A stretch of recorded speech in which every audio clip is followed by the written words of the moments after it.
কাতলা মাছের ঝাল। নমস্কার, ভিলেজ কুকিং ইউটিউব চ্যানেলে আপনাদের সবাইকে স্বাগতম। আমার চ্যানেলে সবচেয়ে ভিউপ্রাপ্ত বা আপনাদের সবচেয়ে পছন্দের যে ভিডিওটি সেটি হয়েছিল কিন্তু কাতলা মাছের একটি রেসিপি। তাই আপনাদের ডিমান্ডে কিন্তু আমি আবারও কাতলা মাছের একটা রেসিপি নিয়ে আসলাম। আজকের রেসিপিটা একটু অন্যরকম। এই যে এখানে সব ধরনের সাজানো গোছানো ছিল, আর এখানে আরেকটা রেসিপিরও কিন্তু পরিকল্পনা চলতেছিল, সেটা আপনার পরের ভিডিওতে দেখবেন। প্রথমে কিন্তু আমরা কাতলা মাছের ঝালের রেসিপিটা দেখে আসি। প্রথমে তেল গরম করে এখানে একটা মশলা দেওয়া হয়েছে। মশলাটা হচ্ছে পেঁয়াজ রসুন বাটা, সাথে মেবি একটু গোলমরিচ ছিল। তারপরে হচ্ছে ভালো করে একটু তেলে নেড়ে চেড়ে মা একটু টমেটোটা দিয়ে দিচ্ছে। টমেটো আপনি দিলেও পারেন, না দিলেও পারেন। টমেটোটা দেওয়ার কারণ হচ্ছে একটু গ্রেভি। এখানে একটু মরিচ বাটা, হলুদ, লবণ ভালো করে তেলের মধ্যে মশলাটাকে সাঁতলাইতে হবে। যখন তেল ছেড়ে দিবে তখন জল দিয়ে দিতে হবে।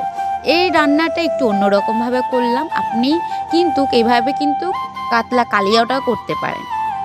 কাতলা কালিয়াটা যদিও একটু মিষ্টি মিষ্টি হয়, আমাদের এতটা পছন্দ না। আমরা বাঙালি, আমাদের ঝাল ছাড়া কিন্তু চলে না। ওই জন্য একটু ঝাল ঝাল করে আজকে একটু কাতলার ঝাল রান্না করলাম।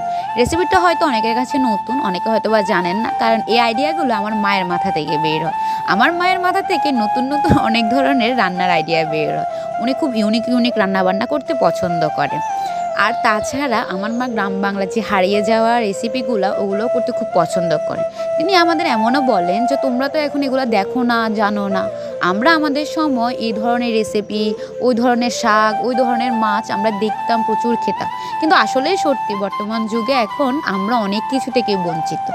যাই হোক, মা কিন্তু যখন তেলটা ভালো করে হয়ে গেছে তখন জল দিয়ে একটু ফুটানোর পরে মাছ দিয়ে দিয়েছে, আর উপরে একটু ধনিয়া পাতা দিয়ে দিচ্ছে। শীতে কিন্তু ধনিয়া ছাড়া কোনো তরকারি কিন্তু ভালো লাগে না।